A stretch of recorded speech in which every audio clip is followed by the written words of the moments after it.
There is a couple in Columbus named Frank and Carol who have been making extra payments on their mortgage for 9 years. Not because they had to, because they wanted to. The feeling of watching the principal balance decline faster than the amortization schedule projected was one of the few financial experiences that gave Frank something close to peace, a tangible, monthly confirmation that they were making progress toward something real, toward owning something outright, toward the specific freedom that comes from not owing anyone anything on the house they had lived in for a decade. They have paid an extra $400 per month above their required mortgage payment for 9 consecutive years. They have reduced their remaining loan balance by approximately $54,000 more than the standard amortization schedule would have produced. Their mortgage rate is 3.25%. Their remaining balance is $94,000. They expect to own the home free and clear within 6 years. Frank feels good about this. Carol feels good about this. Their financial advisor, who is a fee-only fiduciary and who has gently raised the question twice in 4 years without pushing the point, feels that they are leaving a significant amount of money on the table in a way that is emotionally understandable and financially costly. The $400 per month they have directed at mortgage principal for 9 years, $43,200 in total accelerated principal payments, invested instead at the historical average return of the S&P 500, which has averaged approximately 10% annually over the past 30 years, would be worth approximately $74,000 today.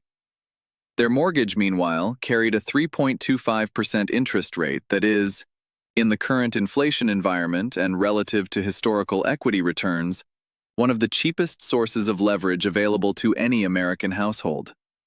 They borrowed money at 3.25% and declined to invest it at 10% for 9 years. The math of that decision is not ambiguous. The feeling that accompanied the decision was real and worth something. Those two things are both true simultaneously, and the tension between them is the mortgage payoff trap, the specific, broadly held, emotionally resonant financial behavior that costs more than it feels like it should, and that almost nobody has run the numbers on before beginning. The belief that paying off a mortgage early is inherently wise, financially responsible, and a worthy goal for any homeowner with surplus cash is one of the most durable pieces of financial conventional wisdom in American culture. More durable, in many ways, than the belief in index fund investing or the importance of an emergency fund, because it is not merely financial wisdom, but moral wisdom, connected in a deep way to American ideals of independence, self-sufficiency, and the specific dignity of owning your home without conditions attached. Dave Ramsey has built a significant portion of a billion-dollar media empire on the instruction to pay off your mortgage as fast as possible. Susie Orman has endorsed accelerated mortgage payoff as a cornerstone of financial security.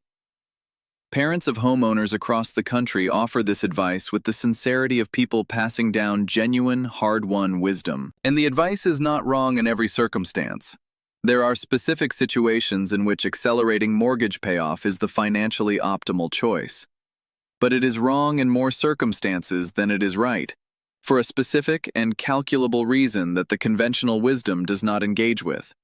The interest rate on your mortgage is almost certainly lower than the return you could earn by investing the same dollars elsewhere. And the mathematical consequence of that rate differential, compounded across the 15 to 20 years most people spend accelerating their mortgage payoff, is a wealth gap that the paid-off house does not compensate for. Here is the reframe that changes every conversation about extra mortgage payments, from an emotional question about security to a financial question about returns. Paying off your mortgage early is not debt elimination. It is a forced savings program that earns a return equal to your mortgage interest rate. If your mortgage rate is 3.25%, every dollar you send above your required payment earns you a guaranteed 3.25% return. No more, no less. Guaranteed by the reduction in future interest you will no longer pay. That is the complete financial product you are purchasing when you make an extra mortgage payment.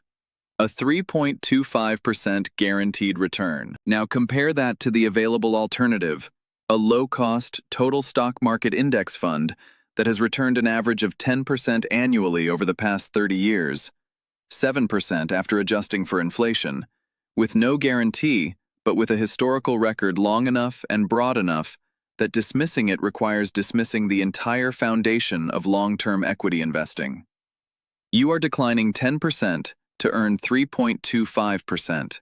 You are doing it every month. You are doing it because it feels like the responsible choice. And the gap between 3.25% and 10%, compounded monthly across a 15-year extra payment campaign, is not a rounding error. It is the financial difference between two retirement accounts that do not resemble each other.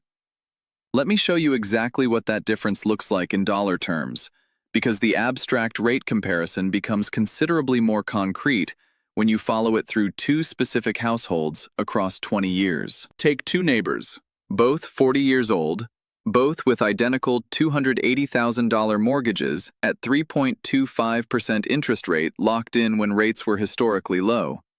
Both with 25 years remaining on their loan, both with $500 per month of discretionary cash flow they have decided to deploy toward their financial future.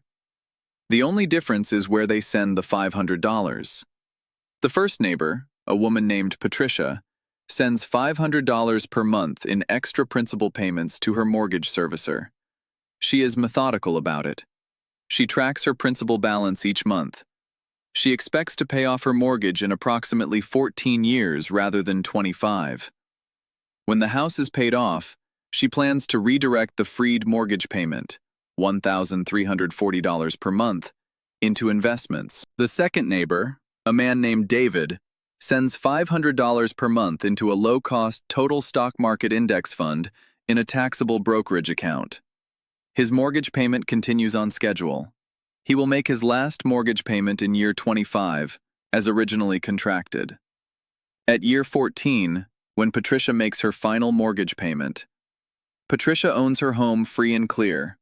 Her net worth includes the home equity, approximately $310,000 in current market value, and whatever investment assets she accumulated during the 14 years in other accounts. She has $0 in the specific investment that her $500 monthly payments funded, because those payments went to her mortgage servicer and produced equity rather than a liquid investment account. David, at year 14, still owes approximately $174,000 on his mortgage. His brokerage account, funded by $500 per month for 14 years at an 8% average annual return, conservative relative to the historical S&P average, contains approximately $142,000. Patricia begins redirecting her freed mortgage payment into investments at year 14. She invests $1,340 per month for the remaining 11 years to age 65. At 8% annual return over 11 years, that $1,340 monthly investment produces approximately $272,000. David continues his $500 monthly brokerage contribution through year 25. His 25-year total brokerage contribution at 8% annual return produces approximately $456,000. He pays off his mortgage at year 25 per the original schedule, at which point he also redirects the freed mortgage payment into investments for the remaining years before retirement. At age 65, 25 years from now, the comparison. Patricia's investment assets from the mortgage strategy, approximately $272,000. David's investment assets from the same $500 monthly decision, approximately $456,000.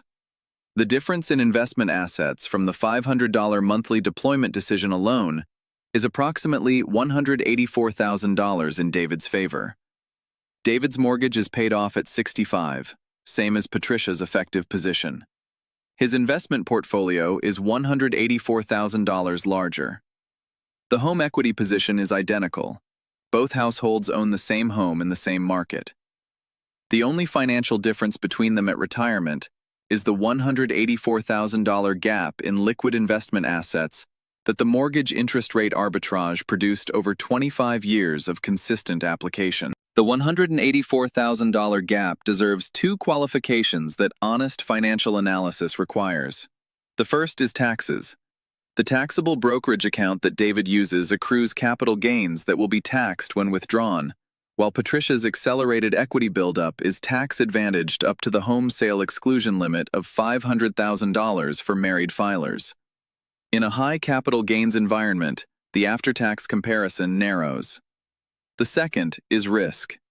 David's brokerage account is subject to market volatility. An 8% average return masks years of negative returns that Patricia's guaranteed 3.25% mortgage paydown does not produce. The person who began an aggressive brokerage investment strategy in 2007 and watched it decline 50% in 2008 and 2009 experienced a genuinely different financial reality than the person who made extra mortgage payments during the same period and watched their principal balance decline predictably. The risk-adjusted return comparison is less decisive than the raw return comparison. And for investors approaching retirement who cannot tolerate sequence of returns risk, the guaranteed return of mortgage paydown deserves more weight than it receives in a purely mathematical analysis. These qualifications reduce the gap. They do not reverse it. For a 40-year-old investor with a 25-year horizon and a mortgage rate below 4%, the risk-adjusted, after-tax case for investing the surplus over accelerating the mortgage payoff remains favorable in the substantial majority of scenarios that a Monte Carlo analysis of market returns produces. The exceptions are real and worth naming. The rule is real and worth naming more prominently because the conventional wisdom has inverted the emphasis. There is a second category of mortgage payoff math that the extra payment conversation almost always neglects: the specific tax treatment of mortgage interest for itemizing homeowners. The mortgage interest deduction, available to homeowners who itemize deductions on Schedule A, allows the deduction of qualified mortgage interest from taxable income. For a homeowner in the 22% federal marginal tax bracket paying $8,000 per year in mortgage interest, the effective after-tax cost of that interest is not the 3.25% stated rate, but approximately 2.54% after the deduction, assuming they itemize and assuming the mortgage interest deduction provides incremental value above the standard deduction. The after-tax cost of the mortgage is lower than the stated rate for itemizing homeowners, and the relevant comparison for the invest versus payoff decision is the after-tax mortgage rate versus the after-tax investment return, a comparison that, for most itemizing homeowners with mortgages below 5% in the current environment, continues to favor investing the surplus over accelerating the payoff. The people for whom accelerated mortgage payoff is the correct financial choice, the specific circumstances where the conventional wisdom's recommendation survives the mathematical scrutiny, share a cluster of characteristics worth naming precisely. The first is mortgage rate. If your mortgage rate is above 6%, the expected return differential between accelerated payoff and equity investing narrows significantly enough that the risk-adjusted case for investing the surplus weakens considerably. A 7% mortgage rate produces a guaranteed 7% return on every accelerated dollar, a return that, risk-adjusted, is competitive with the expected equity premium. The Federal Reserve's rate cycle has produced a new generation of mortgages at rates between 6.5 and 7.5% for borrowers who purchased or refinanced between 2022 and 2025. And for these homeowners, the conventional wisdom's recommendation to prioritize mortgage paydown over unsheltered equity investment is more defensible than it has been at any point in the previous decade. The second characteristic is retirement account saturation. The invest versus payoff analysis changes materially when the available alternative investment vehicles are tax-advantaged retirement accounts rather than taxable brokerage accounts. If you have not maxed your 401k, your IRA, and any HSA available to you before directing surplus cash to extra mortgage payments, you are almost certainly leaving a more valuable financial decision on the table than the mortgage payoff decision. The tax advantage of a traditional 401k contribution compounds the return differential further in favor of investing before paying the mortgage.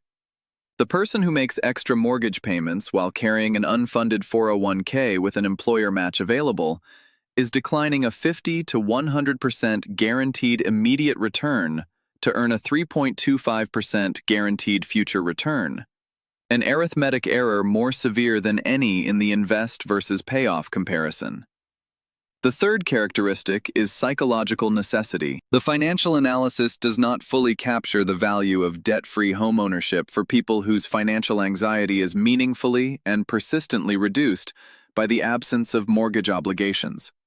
People for whom the psychological benefit of a paid-off house produces real behavioral changes in other financial domains, real reduction in stress that affects health and performance and relationships, and real improvement in financial decision quality that partially offsets the opportunity cost of the lower return strategy.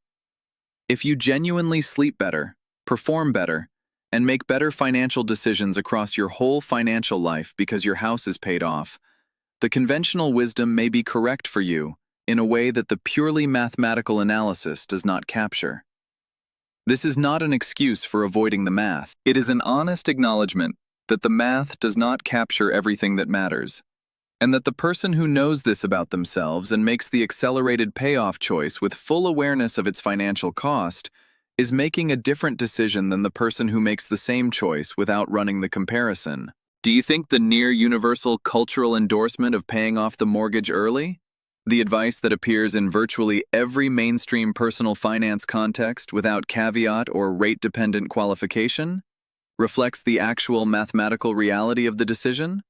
Or reflects the emotional appeal of debt-free homeownership being more culturally powerful than the interest rate arbitrage argument, regardless of what the numbers say?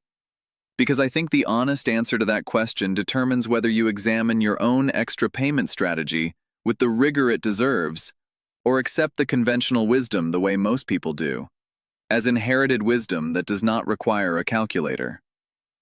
The decision framework for determining the correct deployment of surplus cash flow above your required mortgage payment has 4 steps that take less than an hour and produce a specific, defensible answer for your household's specific situation. The first step is your mortgage rate.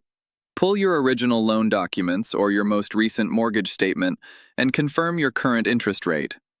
This is the guaranteed after-tax return you earn on every dollar of accelerated principal payment. If you have an adjustable rate mortgage, use your current rate and acknowledge that the comparison may change as rates adjust. If your rate is below 5%, the mathematical case for investing surplus over paying down the mortgage is strong in most scenarios. If your rate is above 6%, the case is less decisive and depends on your tax situation, your risk tolerance, and your investment time horizon. The second step is retirement account availability. Before any comparison between mortgage payoff and taxable brokerage investment is relevant, confirm that you are maximizing every available tax-advantaged account, 401k to at least the employer match threshold, ideally to the annual contribution limit of $23,500 for 2026, IRA or Roth IRA to the $7,000 annual limit, HSA to the $4,150 individual or $8,300 family limit if you are enrolled in a qualifying high-deductible health plan. These accounts' tax advantages change the after-tax return comparison in ways that make investing in them before making extra mortgage payments the correct sequencing for virtually every household, regardless of mortgage rate. The third step is the side-by-side projection, the specific calculation that produces the terminal wealth comparison between your 2 available choices for the surplus dollar. Use a compound interest calculator to project the value of your monthly surplus invested at your expected long-run equity return, 7% after inflation as a conservative base, over your investment horizon. Then calculate the interest savings from applying the same monthly surplus to your mortgage principal across the remaining loan term.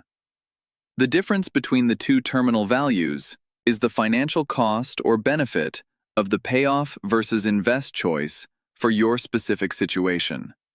This calculation takes 10 minutes and produces a number that makes the decision concrete rather than philosophical. The fourth step is the honest risk tolerance and psychological assessment, the structured acknowledgement of whether the non-financial factors favor a different conclusion than the financial analysis produces. If you are within 5 years of retirement, and the sequence of returns risk of an equity portfolio concerns you, the guaranteed return of mortgage payoff deserves greater weight. If you are 30 years from retirement, and the psychological benefit of accelerated payoff does not meaningfully change your financial behavior elsewhere, the mathematical analysis should dominate. The decision is yours. The framework ensures it is made with the full information it deserves, rather than the inherited wisdom that has been making it for most homeowners without their explicit participation. Frank is going to log into his mortgage servicer's website on the 1st of next month, the way he does every month, and submit the extra $400 payment the way he has every month for 9 years. The principal balance will decrease by $400 plus the portion of his regular payment that applies to principal. He will feel the specific satisfaction of a number getting smaller. He will not, in that moment, calculate what the same $400 has been worth in an index fund account that does not exist. He will not see the $74,000 that 9 years of $400 monthly investments at historical market returns would have produced. He will see a balance that is lower than it was last month, and the month before, and every month for 9 years. And the trajectory of that balance towards zero is the financial narrative he has chosen, and the financial narrative he will continue until the balance reaches it. Whether that narrative was the right one for his situation, given his 3.25% rate, given the investment returns available during the same period, given the tax treatment of his interest, given the retirement accounts that may or may not have been maximized before the extra payments began, is a question Frank has never answered with a calculator. It is a question he has answered with a feeling. The feeling was genuine. The feeling was worth something. The calculation, if he ran it, would show him something else. Not that the feeling was wrong, but that it came with a price that compounds forward in the direction of a retirement account that is.